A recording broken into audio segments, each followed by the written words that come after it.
नमस्कार, आप देख रहे हो जनमत की पुकार। आप सांसद संजय सिंह की वोट बचाओ संविधान बचाओ यात्रा रामपुर से शुरू 26 को अमरोहा में होगी पूरी। आम आदमी पार्टी के सांसद संजय सिंह ने बड़ी तादाद में लोगों के साथ रामपुर जिले से रविवार को वोट बचाओ संविधान बचाओ पदयात्रा शुरू की। यह पदयात्रा दूसरा चरण है। वह पहला चरण अयोध्या से प्रयागराज तक कर चुके हैं। रामपुर में महात्मा गांधी जी की समाधि पर प्रार्थना की और बोले, नफरत से न देश बनेगा न लोकतंत्र बचेगा।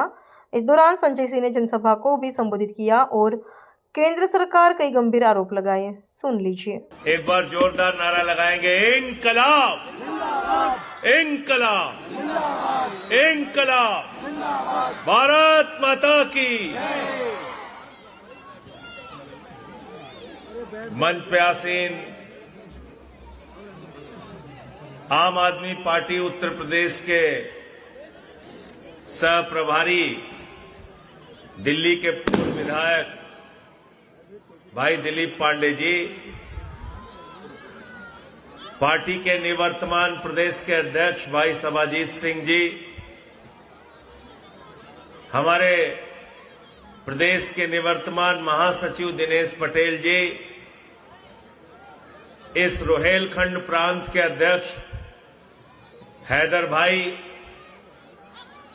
अयोध्या प्रांत के अध्यक्ष विनय पटेल जी, काशी प्रांत के अध्यक्ष पवन तिवारी जी, हमारे उत्तर प्रदेश के पार्टी के प्रवक्ता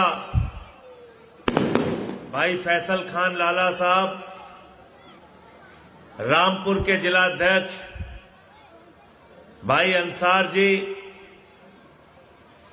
हमारे बीच में इन लोगों के लिए तालियां भी बजाते रहिए। मैं नाम ले रहा हूं तो रामपुर नगर पालिका के चेयरमैन मामून भाई, आसिफ भाई, हमारे कार्यक्रम का कुशल संचालन कर रहे रैयान भाई, और मैं यहां मौजूद सभी सभासदों का और रामपुर की जनता का और रामपुर के सभी पदाधिकारियों का हृदय की गहराइयों से स्वागत अभिनंदन करता हूं। हमारे बीच में यूथ विंग के प्रदेश के अध्यक्ष भाई पंकज अवाना जी, हमारे बीच में ओबीसी प्रकोष्ठ की प्रदेश के अध्यक्ष डॉक्टर छवि यादव जी, पंचायत प्रकोष्ठ, अरे भाई इन लोगों के लिए भी ताली बजा दो, पंचायत प्रकोष्ठ के प्रदेश के अध्यक्ष भाई विनय सिंह जी, सम प्रकोष्ठ के प्रदेश के अध्यक्ष अंजनी भाई, हमारे बीच में अल्पसंख्यक प्रकोष्ठ के अध्यक्ष शकील भाई, दिल्ली से हमारे बीच में चल के आए हाजी यूनुस साहब जो हमारे मुस्तफाबाद से विधायक थे, लगातार हमारे कार्यक्रमों में सक्रिय रहते हैं। हमारे बीच में तिरंगा शाखा के प्रमुख भाई जनक प्रसाद जी, और प्रकोष्ठ का और कोई प्रदेश का अध्यक्ष इस वार्ड के सभासद यासीन गुड्डू जी, यहाँ के सभासद, हमारे किसान प्रकोष्ठ के अध्यक्ष भाई अशोक कमांडो जी, इन सब का जोरदार तालियों से एक बार स्वागत अभिनंदन कीजिए। प्रशांत यादव जी, हमारे प्रवक्ता उत्तर प्रदेश के, और अंकुश भाई ने अभी बहुत अच्छा काम किया, मेरठ के हमारे जिला अध्यक्ष हैं, उन्होंने एक गरीब आदमी की जान बचाने की कोशिश की, सफल नहीं हो पाए प्रशासन के निकम्मेपन की वजह से। मुजफ्फरनगर के हमारे जिला अध्यक्ष अरविंद बाल्यान जी, हमारे रोहेलखंड प्रांत के सभी जिलों के अध्यक्ष, साथियों और दोस्तों, एक बार पहली बात तो जोरदार तालियां अपने लिए बजा लीजिए। आवाज दो, आवाज दो। जब मैं ये कार्यक्रम बना रहा था तो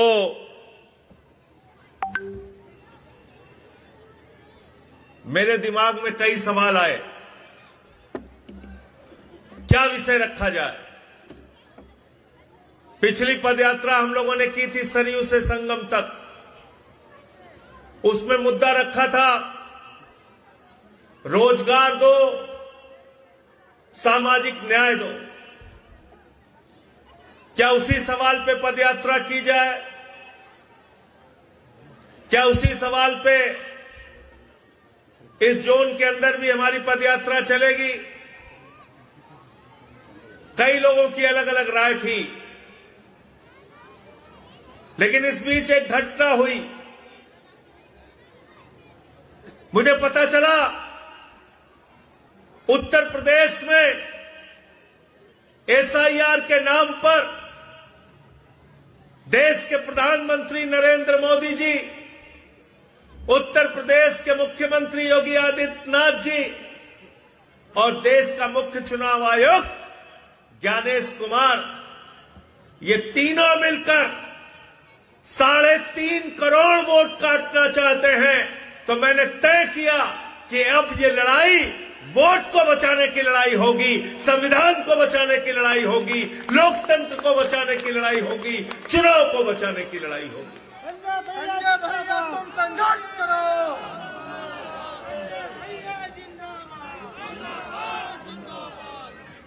और इसके पहरेदार आप बनोगे, इसके चौकीदार आप बनोगे। आपको बचाना है अपना वोट, और ये वोट की ताकत कोई मामूली ताकत नहीं है मेरे दोस्तों, याद रखना। जब बाबा साहब डॉक्टर भीमराव अंबेडकर जी ने देश का संविधान लिखा तो एक लंबी बहस चली, औरतों को वोट का अधिकार मिलना चाहिए कि नहीं मिलना चाहिए, आदमी को वोट का अधिकार मिलना चाहिए कि नहीं मिलना चाहिए, पढ़े लिखों को वोट का अधिकार मिलना चाहिए कि नहीं मिलना चाहिए, अनपढ़ को वोट का अधिकार मिलना चाहिए कि नहीं मिलना चाहिए, दलित को वोट का अधिकार मिलना चाहिए कि नहीं मिलना चाहिए, मुसलमान को वोट का अधिकार मिलना चाहिए कि नहीं मिलना चाहिए, पिछड़े को वोट का अधिकार मिलना चाहिए कि नहीं मिलना चाहिए, आदिवासी को वोट का अधिकार मिलना चाहिए कि नहीं मिलना चाहिए। बाबा साहब ने कहा देश के राष्ट्रपति और गांव में रहने वाले मजदूर सबको वोट का अधिकार मिलना चाहिए, और उसकी बदौलत आज राष्ट्रपति के वोट की गिनती कितनी होती है भाई? 1। प्रधानमंत्री के वोट की कितनी होती है? सांसद के वोट की गिनती कितनी होती है? 1। मंत्री के वोट की गिनती कितनी होती है? 1। मुख्यमंत्री के वोट की गिनती कितनी होती है? 1। किसान के वोट की गिनती कितनी होती है? 1। मजदूर के वोट की गिनती कितनी होती है? 1। होती है कि नहीं होती है? महिलाओं के वोट की गिनती कितनी होती है? एक ही वोट गिना जाता है, एक ही वोट गिना जाता है।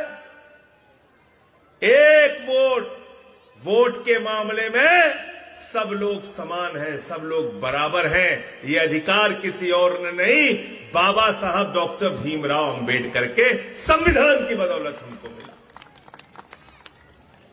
और इसी वोट की खातिर मुख्यमंत्री को भी आपके सामने झुकना पड़ता है, प्रधानमंत्री को भी आपके सामने झुकना पड़ता है, सांसद को भी आपके सामने झुकना पड़ता है, विधायक को भी आपके सामने झुकना पड़ता है।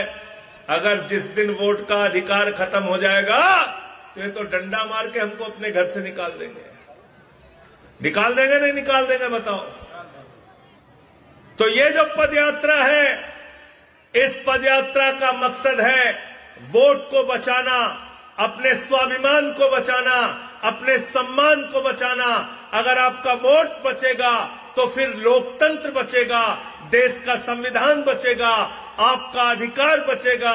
जो नेता आपके लिए काम करेगा वो चुना जाएगा, जो नेता आपके लिए काम नहीं करेगा उसको जनता हरा देगी। ये अधिकार आपके हाथ में होना चाहिए, आपको अपना सेवक चुनने का अधिकार होना चाहिए। इसलिए इस वोट पर हम कोई डकैती नहीं डालने देंगे। हमने सुना था स्कूटर चोर होते हैं, साइकिल चोर होते हैं, गहना चोर होते हैं, कार चोर होते हैं, जंजीर चोर होते हैं, लेकिन हमने इस देश में पहली बार देखा नरेंद्र मोदी जी और ज्ञानेश कुमार जी वोट चोर पैदा हो गए हैं। वोट चोर। संजय भैया जिंदाबाद, संजय भैया संघर्ष करो। वोट की चोरी कर रहे हैं। और हर चीज में, हर गुनाह में अपने आप को बचाने का काम करते हैं। अभी देश की संसद चली मेरे दोस्तों, हमने कहा प्रदूषण पे बात करो, कहते नहीं करेंगे। हमने कहा खाद की बोरी किसानों को नहीं मिल रही, उस पे बात करो, कहते नहीं करेंगे। हमने कहा बीएलओस की मौत हो रही है हिंदुस्तान में, उस पे बात करो, कहते नहीं करेंगे। हमने कहा बेरोजगारी के सवाल पे बात करो, कहने लगे नहीं करेंगे। अरे हमने कहा रुपया लगातार गिर रहा है प्रधानमंत्री जी, उस पे बात करो, कहने लगे नहीं करेंगे। क्या हमने कहा फिर बात किस पे करोगे? कहने लगे हम वंदे मातरम पे बात करेंगे। हमने कहा ठीक है वंदे मातरम पे बात करो। वंदे मातरम पे उन्होंने बात किया। वंदे मातरम पे भारतीय जनता पार्टी और उनके पुरखों का कतरा कतरा कतरा कतरा कतरा कतरा कतरा कर करके मैंने कूड़ेदान में डाल दिया। मैंने कहा संजय भैया, संजय भैया, ये लोग बात करते हैं देशभक्ति की, ये बात करते हैं राष्ट्रभक्ति की। अरे ये देश आजाद हुआ जब शहीद आजम भगत सिंह ने फांसी के फंदे को चूमा। ये देश आजाद हुआ जब शहीद सुखदेव और राजगुरु ने फांसी के फंदे को चूमा। यह देश आजाद हुआ राम प्रसाद बिस्मिल के बलिदान से, रोशन सिंह के बलिदान से। यह देश आजाद हुआ शहीद अशफाक उल्लाह के बलिदान से। यह देश आजाद हुआ राजेंद्र लहरी के बलिदान से। यह देश आजाद हुआ जब 16 साल के खुदीराम बोस ने फांसी के फंदे को चूमा, तब यह देश आजाद हुआ। किसी बीजेपी के पुरखे के बलिदान से आजाद नहीं हुआ। हमने पूछा तुम वंदे मातरम पे बहस करना चाहते हो, करो, लेकिन जरा अपने बाप दादाओं से पूछकर 4 नाम लेकर आना आरएसएस के लोगों का जो वंदे मातरम लगाकर जेल गए हो। 4 नाम हमको बता दो। गजनी मोड में चले गए, गजनी मोड, भूल गए, याद ही नहीं रहा क्या पूछ रहे संजय से। 4 नाम नहीं बता पाए। हमने कहा वंदे मातरम पे बहस हो गई, कहने लगे हाँ हो गए। हमने कहा आप प्रदूषण पे बात कर लो, कहने लगे नहीं बात करेंगे। 20 लाख लोग मेरे दोस्तों हर साल इस मुल्क में प्रदूषण से मरते हैं।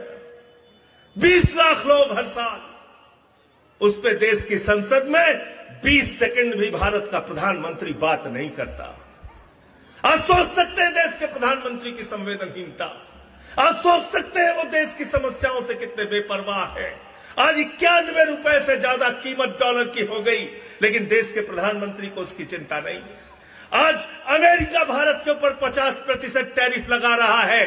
अरे अमेरिका तो छोड़ो, अब मैक्सिको जैसा देश आपके ऊपर 50% टैरिफ लगा रहा है। हिंदुस्तान में महंगाई बढ़ रही है, लेकिन आज उसके बारे में देश के संसद में चर्चा करने के लिए फुर्सत नहीं है सरकार को, फुर्सत नहीं है।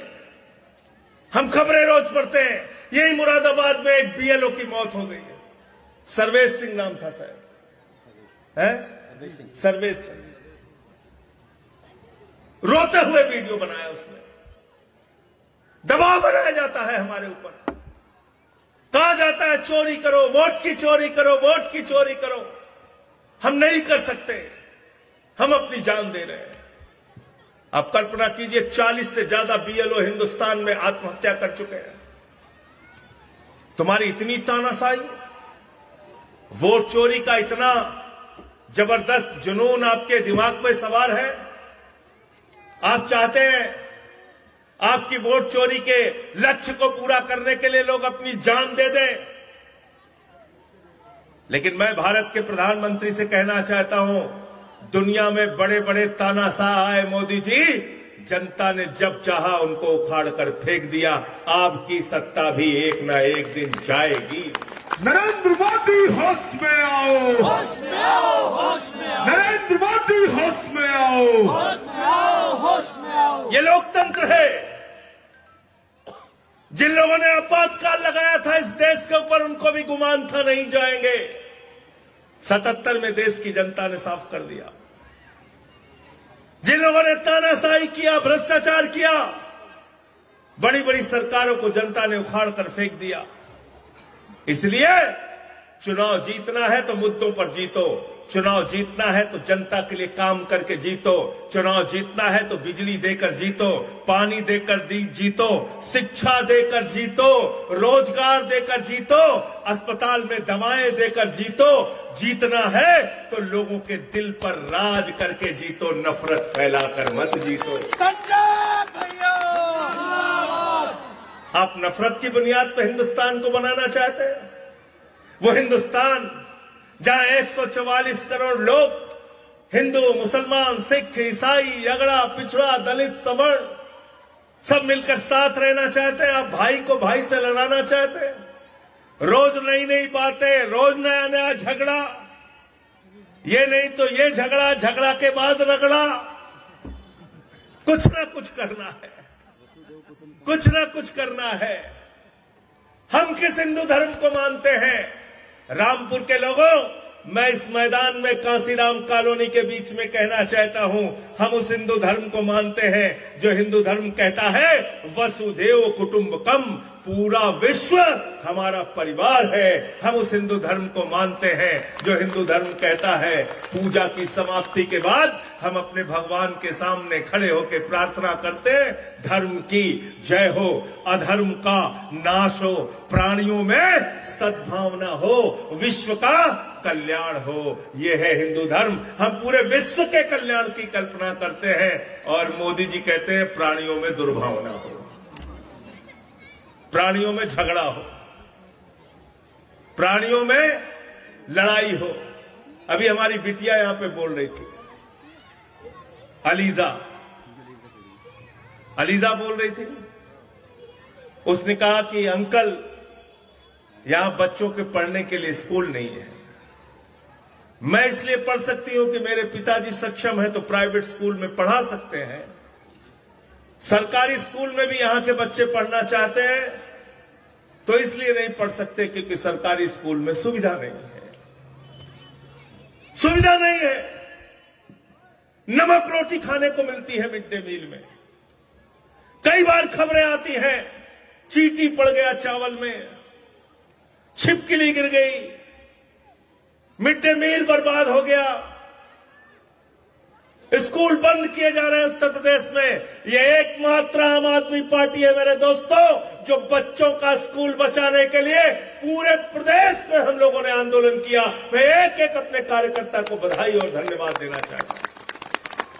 हो सकता है हमारी उतनी बड़ी ताकत नहीं है, हो सकता है उत्तर प्रदेश में हमारे विधायक और सांसद नहीं है, लेकिन हमारे सीने में एक दिल है जो धड़कता है गरीब के लिए, बच्चों के लिए, उनके स्कूल के लिए, उनकी शिक्षा के लिए, उनके अस्पताल के लिए। और मैं अपनी इस मीडिया को आश्वासन देना चाहता हूं, जब भी उत्तर प्रदेश में हमारे पास ताकत आई, पहला काम उत्तर प्रदेश के अंदर स्कूलों और अस्पतालों का होगा, ये भरोसा देना।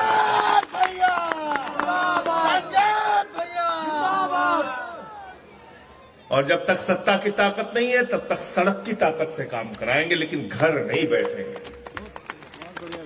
घर नहीं बैठेंगे। और आप ये दबाने और डराने की कोशिश मुझे तो मत करना। 3-4 दिन से धमकी दे रहे हैं भाजपाई, इतना बौखला गए वंदे मातरम पे। मैंने इनको पूरे देश के सामने एक्सपोज कर दिया। क्या गलत किया भाई, क्या गलत किया? हमसे सवाल पूछ रहे थे, मैंने कहा ये बताओ भाजपाइयों, जहां से तुम लोग निकले हो उस आरएसएस ने 52 साल तक नागपुर के मुख्यालय पर तिरंगा झंडा नहीं फहराया, और 2001 में 3 लड़कों ने तिरंगा झंडा फहरा दिया तो 13 साल तक उनके ऊपर मुकदमा चलाया। किस जुर्म में? तिरंगा फहराने के जुर्म में। क्या आपको यकीन होगा कि ये लोग जो अपने आप को राष्ट्रवादी कहते हैं, इनके आरएसएस के मुख्य पत्र में 28 दिसंबर 1949 को इन्होंने अपने मुख्य पत्र, आरएसएस के मुख्य पत्र में पांचजन्य में लिखा, ये जनगण मन ये आइटम ऑफ इंटरटेनमेंट है। आपका राष्ट्रगान को आइटम ऑफ एंटरटेनमेंट कहा। आपको मालूम है कौन लोग हैं जिन्होंने मुस्लिम लीग के साथ सरकारें बनाई? ये वो लोग हैं जिन्होंने भारत छोड़ो आंदोलन में देश के साथ गद्दारी की। श्यामा प्रसाद मुखर्जी जो जनसंघ के पहले राष्ट्रीय अध्यक्ष थे, उन्होंने चिट्ठी लिखा था अंग्रेज गवर्नर को कि भारत छोड़ो आंदोलन को कुचल देना चाहिए। ये लोग हमसे देशभक्ति की बात करेंगे, ये हमसे तिरंगे की बात करेंगे, ये हमसे सबूत की बात करेंगे। आओ खड़े हो जाओ, जिस भी चौराहे पे खड़ा होना है। आम आदमी पार्टी का एक एक कार्यकर्ता तुम्हारे पुरखों से ज्यादा देशभक्त रहा है, रहेगा और मरते दम तक रहेगा। अभी बौखला गए। मैंने क्या किया, एक योजना लेके आए, महात्मा गांधी का नाम बदल के कहने लगे जी राम जी योजना हो गई। यहां पे खड़े हैं अंजनी जी, इसकी लड़ाई आपको पूरे उत्तर प्रदेश में आगे बढ़ानी पड़ेगी। मजदूरों का हक मारा गया है, 40% राज्य सरकार को पैसा देना पड़ेगा मनरेगा में। अब कोई काम नहीं होगा, लोगों की मजदूरी खत्म हो जाएगी। महात्मा गांधी का नाम इन्होंने बदल दिया। अरे महात्मा गांधी तो वो थे, गोली लगने के बाद भी जब उनकी मौत हुई तो उन्होंने कहा हे राम। कहा नहीं कहा, कहा नहीं कहा। महात्मा गांधी वो थे जो हर दिन रघुपति राघव राजा राम का पाठ करते थे। मैंने कहा बेईमानो, तुम महात्मा गांधी का नाम बदल रहे हो। भगवान को अपने भक्त से बहुत प्यार होता है। श्री राम भी तुमको श्राप दे रहे होंगे कि तुम कैसे लोग हो, हमारे भक्त का नाम तुम बदलने का काम कर रहे हो। मैंने कहा घोटाला तुम करते हो, अपराध तुम करते हो, भ्रष्टाचार तुम करते हो। मैंने कई राज्यों की खबर खंगाली। मनरेगा में भ्रष्टाचार, महाराष्ट्र में मनरेगा में भ्रष्टाचार, हरियाणा में मनरेगा में भ्रष्टाचार, उत्तर प्रदेश में मनरेगा में भ्रष्टाचार, राजस्थान में मनरेगा में भ्रष्टाचार, गुजरात में। तो मैंने भाजपाइयों से जो कहा, जिसके कारण उनको बहुत ज्यादा गुस्सा आ गया मेरे ऊपर, मैंने कहा बेईमानो, तुमने राम जी का नाम इसके साथ लगा दिया। अब लोग क्या कहेंगे? गुजरात में सैकड़ों करोड़ का भ्रष्टाचार भाजपाइयों ने जी राम जी के नाम पे कर लिया। उत्तर प्रदेश में भाजपाइयों ने सैकड़ों करोड़ का भ्रष्टाचार उत्तर प्रदेश में जी राम जी के नाम पर कर लिया। तो मैंने यही बात कही, अपने भ्रष्टाचार को छिपाने के लिए राम के नाम को बदनाम मत करो। देखो ऐ दीवानो, ऐसा काम ना करो और राम का नाम बदनाम ना करो। भाजपाइयों ने कहा राम राम जपना, पराया माल अपना। उनको यही करना है, हमको इनसे लड़ना है, डरना नहीं है। बहुत सारी लाइनें आज सुनाई आपको रैयान ने, लेकिन जो एक अच्छी लाइन उनकी जो मुझे लगी कि अगली नस्लों को तबाही से बचाने के लिए हमें इसी नस्ल को लड़ना होगा, अपने हक की खातिर लड़ना होगा, है? जो भी करना है इसी नस्ल को करना है। ये बात बिल्कुल सही है। तो आप अपने आने वाली पीढ़ियों को बचाने के लिए काम करना चाहते हैं कि नहीं करना चाहते? करना चाहते हैं ना? करना चाहते हैं। तो अब ये 6 दिन की पदयात्रा है, 21 तारीख से लेकर 26 तारीख तक। और इस पदयात्रा के दौरान हम रोजगार का भी सवाल उठाएंगे, किसान का भी सवाल उठाएंगे, मजदूर का भी सवाल उठाएंगे और वोट चोरी का भी सवाल उठाएंगे। इसी रामपुर में नूरजहां 80 साल की बुजुर्ग महिला बीमार थी, मैं उनके घर गया था मिलने के लिए। उनके नाम पे एफआईआर दर्ज कर लिया आपने, इतनी हिम्मत आपकी। और जब मैं गया तो पूरा घर एकदम से डरा हुआ था, सहमा हुआ था, मुझसे मिलने के लिए तैयार नहीं हो रहे थे वो लोग। मैंने कहा अरे ऐसा क्या हो गया? बोले नहीं, बहुत घबराहट है। तो क्या हो गया? अपने बच्चों का फॉर्म भर दिया। जिलाधिकारी से पूछा आपने एफआईआर क्यों की? बोले नूरजहां के दोनों बेटे कुवैत के नागरिक हैं और इसीलिए उन्होंने फॉर्म भर दिया विदेशी नागरिक का, हमने उनके ऊपर FIR कर दी। मैंने कुवैत वालों से पता किया, बोले हमारे यहां तो नागरिकता देते ही नहीं किसी को, कुवैत किसी को नागरिकता ही नहीं देता। और यहां के जिलाधिकारी कह रहे हैं वो नागरिकता ले चुके हैं। तो चुनाव आयोग के नियम की भी जानकारी नहीं, सबके ऊपर कार्रवाई करना है आपको। आंगनबाड़ी कहां है? BLO ड्यूटी में। शिक्षा मित्र कहां है? BLO ड्यूटी में। स्कूल के टीचर कहां है? BLO ड्यूटी में। अस्पताल का स्टाफ कहां है? BLO ड्यूटी में। राजस्व विभाग का स्टाफ कहां है? BLO ड्यूटी में। लेखपाल कहां है? BLO ड्यूटी में। नगर पालिका का स्टाफ कहां है? BLO ड्यूटी में। तो तुम भैया अपनी सनक को पूरा करने के लिए दिन रात यही सब काम करते हो। अभी बाबा हमारे कह रहे हैं हम डिटेंशन सेंटर बनाएंगे, हम कह रहे हैं पहले स्कूल बनाओ हमारे पैसे से। और अगर बांग्लादेशी कोई आपको मिल रहा है तो उसको अपने घर में आप रखिए, या तो उसको उसके देश में भेज दीजिए। गलत तो नहीं कह रहा हूं। अगर कोई बांग्लादेशी, पाकिस्तानी, अफगानिस्तानी मिल रहा है तो उसको हमारे पैसे से बिठा के यहां खिलाओ मत, उसको या तो उसके देश भेज दो और नहीं तो फिर अपने घर में रखो। गलत तो नहीं कह रहा, क्योंकि अंतर्राष्ट्रीय नियम है।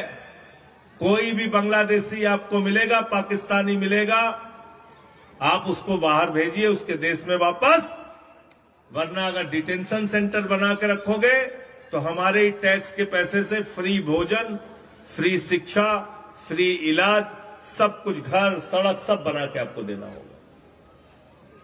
तो जो मिल रहा है विदेशी नागरिक उसको भेजो, लेकिन जो देश के लोग हैं उनका अधिकार हम आपको छीनने नहीं देंगे। तो 6 दिन की यात्रा है, कितने लोग साथ में चलोगे? हाथ उठा के बताओ। तैयार हो सब लोग? तैयार हो?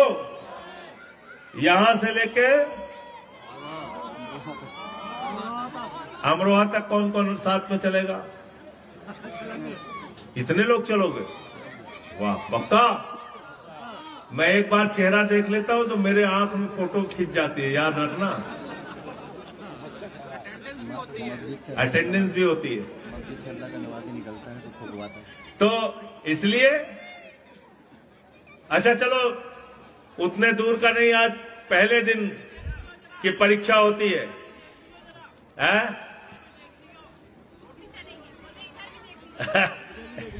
गुप्ता जी की फोटो खींच लो भाई, वो कह रहे गुप्ता जी चलेंगे पूरे टाइम। गुप्ता जी की बात पर पूरा भरोसा है, हर कार्यक्रम में रहते हैं। अच्छा, यहां से लेके अंबेडकर पार्क तक कौन कौन साथ में चलेगा? दोनों हाथ उठा के बताइए। पीछे तक, पीछे तक, पूरा रामपुर में आपको साथ में चलना है और हाथों में झंडा लेके चलना है। झंडा तुमको बाद में और मिल जाएगा, जो झंडा अभी मिलेगा उसको लेके कुछ लोग आना चाहो तो अपने घर पे आके लगा लेना। देखो कुछ लोगों ने झंडा लगा लिया, अच्छी बात है।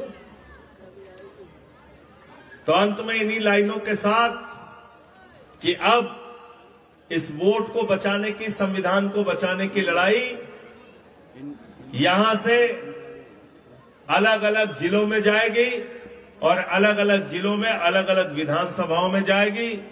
फैसल खान लाला से बात हुई है, अपनी विधानसभा में ये पदयात्रा कराएंगे और हमारे अंसार भाई अपनी विधानसभा में पदयात्रा कराएंगे। ठीक है, पक्का? तैयार हो ना?